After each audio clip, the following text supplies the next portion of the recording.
Growing up, small town, used to spend a lot of time up back bush with my fishing rod and my pellet gun, and I'd be going back and forth there over a period of years and years and years. There was actually a trail that other people and cows and other animals would take along the river, and there was an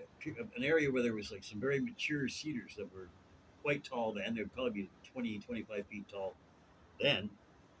and there was a hole, like a worn hole through them where cattle and people would walk through. And this would be maybe 15, 20 feet from the creek, the river. So I passed through there every time I went. The last time I was there, I passed through this opening, and I got maybe 15, 20 feet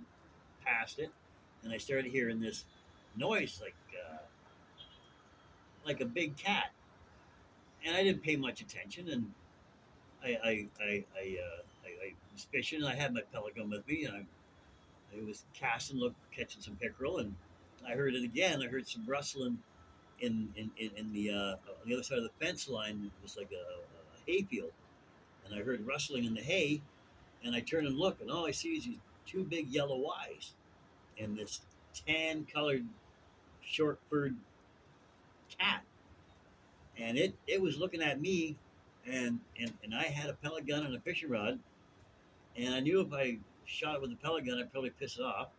So I just started picking up rocks and tossing them, and I found a big long chunk of stick, and I was kind of waving it, banging it around, making lots of noises, and I backed myself out of that area,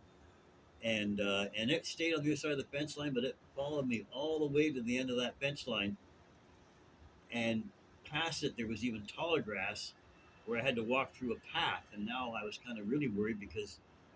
didn't know where it would be, but I didn't see it again, and I didn't go back there again.